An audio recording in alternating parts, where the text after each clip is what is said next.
Good afternoon.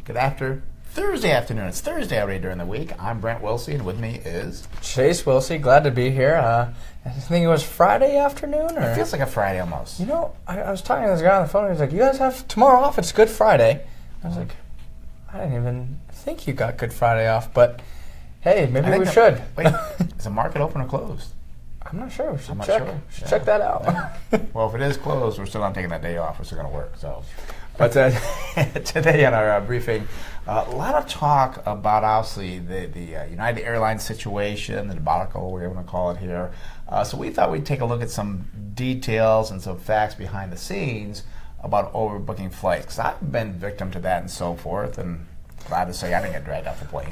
I was going to say, I'll never forget, we were going to Cancun when I was 8 years old. Mm-hmm. You know, we're getting ready. It's probably like 6 p.m. We're in Dallas, Texas. And they're like, "All right, 4 passengers, we need you to volunteer to get off the plane." Grab our whole family, we're going! Yeah, so first we're like, wow, okay. But anyways.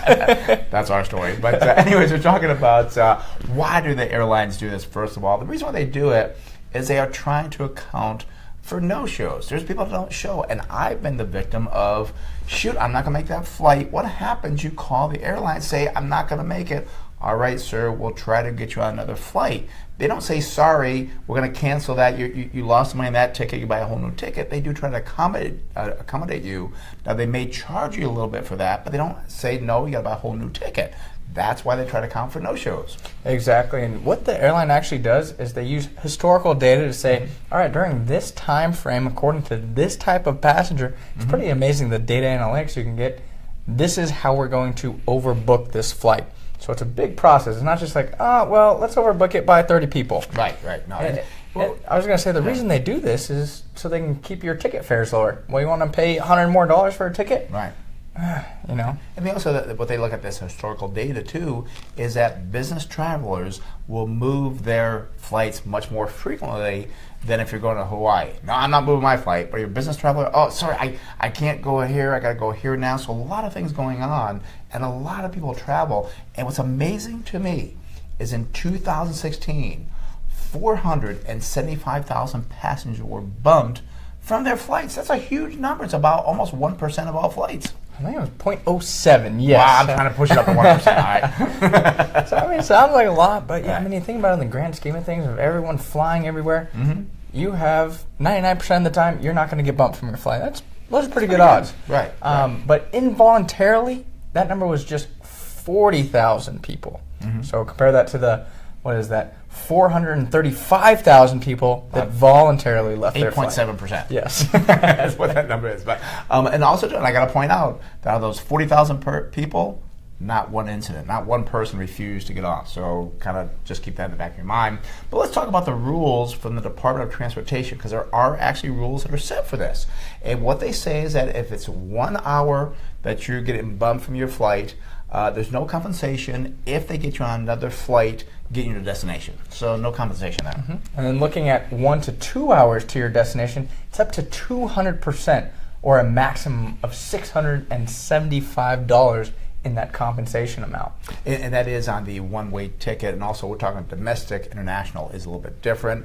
But again, if it's more than 2 hours, you can get up to 400% of that ticket price, or up to $1,350. So pretty good.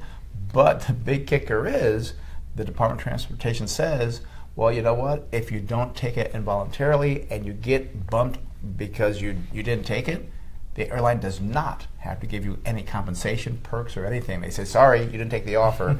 Now we're going to bump you off." Lost your shot there, unfortunately. So Yeah. interesting facts there. Yeah, and also the one thing that we don't know, we did talk about, is that before you're on the flight or after on the flight. Because that could change the story, and I'm sure all the lawyers right now are digging through all those pages of documents. And funny story too, Jamie Dimon was at a conference, the CEO of JP Morgan Chase, about a week before the incident, talking about, be careful what you click "I agree to," because you've agreed to some crazy things in your past that you don't know about. One of those is the involuntary measure on that flight when you click "I agree to purchase this ticket." Right. So a lot of contracts you've agreed to, probably some things you're not aware of that may happen. And things that might change. Maybe they'll get rid of this, overbooking. And what's it going to mean?